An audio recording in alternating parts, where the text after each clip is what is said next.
तिल गुड़ की मिठास, पतंगों की उड़ान और सूर्य देव का आशीर्वाद। स्वागत है आप सभी का मकर संक्रांति 2026। नमस्ते दोस्तों, जय श्री राधे। स्वागत है आप सभी का आपके अपने चैनल व्रत कथा में। इससे पहले हम जानते हैं षटतिला एकादशी की तिथि। तो ज्योतिष पंचांग के मुताबिक माघ मास के कृष्ण पक्ष की एकादशी तिथि की शुरुआत 13 जनवरी को दोपहर 3:16 पर होगी। एकादशी तिथि का समापन 14 जनवरी शाम 5:52 पर होगा।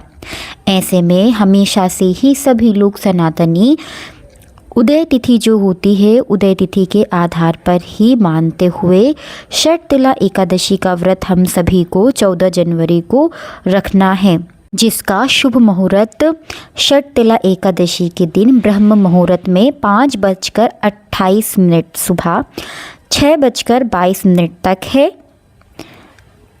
इस समय पे आप स्नान आदि से निवृत्त होकर षटतिला एकादशी व्रत और विष्णु भगवान जी की पूजा के लिए संकल्प लें। षटतिला एकादशी पर शुभ योग है। इस एकादशी पर सर्वार्थ सिद्धि और अमृत सिद्धि योग बन रहे हैं। इन योगों में पूजा करने का दुगना फल प्राप्त होता है, साथ ही पूजा का अक्षय फल और पुण्य की प्राप्ति होती है। षटतिला एकादशी का पारायण होगा 15 जनवरी को। पारायण के शुभ मुहूर्त होगा सुबह 7:14 से सुबह 9:22 तक रहेगा। और हमें आरती के समय आरती से पहले भगवान के 12 अक्षर का मंत्र का जाप जरूर करें। आइए इसी के साथ अब हम जानते हैं मकर संक्रांति की तिथि, शुभ तिथि और मुहूर्त। सूर्य देव के उत्तरायण होने के साथ ही शुभ पर्व मकर संक्रांति 2026 का आगमन हो चुका है और आज हम इस वीडियो में जानने वाले हैं मकर संक्रांति कब और किस दिन किस तिथि को पड़ रही है, इसका महत्व और साथ ही कुछ पारंपरिक और आध्यात्मिक संदेश के साथ।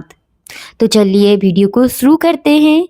मकर संक्रांति 14 जनवरी गुरुवार को मनाई जाएगी, जिसमें सूर्य 3:13 दोपहर पर मकर राशि में प्रवेश करेंगे और पुण्य काल 3:07 दोपहर से शुरू होकर शाम 6 बजे तक रहेगा।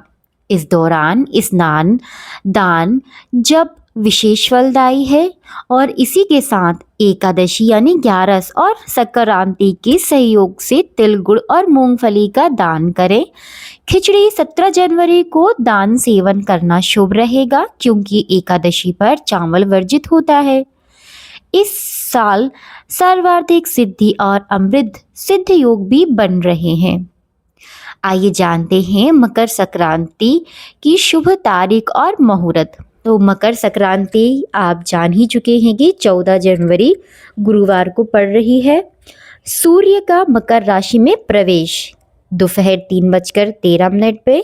इसका पुण्य काल रहेगा 3:07 से 6 बजे तक और महापुण्य काल दोपहर 3 से शाम 6 बजे तक, लगभग 2 घंटे 53 का। और विशेष योग यानी सार्वत्र सिद्ध योग और अमृत सिद्ध योग सुबह 7:15 से रात 3 से 3 बजे तक रहेगा। आइए इसी के साथ हम ये भी जानते हैं कि 11 यानी एकादशी में हम कैसा दान पुण्य कर सकते हैं। एकादशी और संक्रांति का सहयोग इस वर्ष मकर संक्रांति 14 जनवरी के साथ एकादशी का भी सहयोग बन रहा है, लेकिन एकादशी पर चावल का सेवन और दान वर्जित होता है। तो हम 17 जनवरी यानी शनिवार को सप्तमी के दिन अष्टमी तिथि रहेगी, जो शनि से संबंधित है और दान पुण्य के लिए उत्तम है। इस दिन खिचड़ी चावल दान करना सेवन करना शुभ माना जाता है। साथ ही गुड़ मूंगफली तिल से बनी लड्डू आदि का दान करें। तिल का दान करने से सूर्य देव प्रसन्न होते हैं और पापों का नाश करते हैं। मुख्य बातें हैं कि सूर्य देव की पूजा, स्नान दान जाप ताप करना अत्यंत शुभ फलदायी माना गया है और तिल और गुड़ के सेवन और दान करने से सुख समृद्धि प्रवेश करती है। तो इसी के साथ आप लोगों को बहुत सारी ढेर सारी शुभकामनाएं मकर संक्रांति के लिए। तो हम जान चुके हैं मकर संक्रांति और 11 साथ में पड़ रही हैं, तो हमें कैसे दान पुण्य और पूजा विशेषकर खिचड़ी किस सब में बनाना है, तो ये हम जान चुके हैं। मिलते हैं नेक्स्ट वीडियो में। और आप इस तरह की वीडियो पसंद करते हैं, किस तरह की वीडियो आगे आप सुनना पसंद करेंगे, प्लीज़ कमेंट करके ज़रूर बताएं।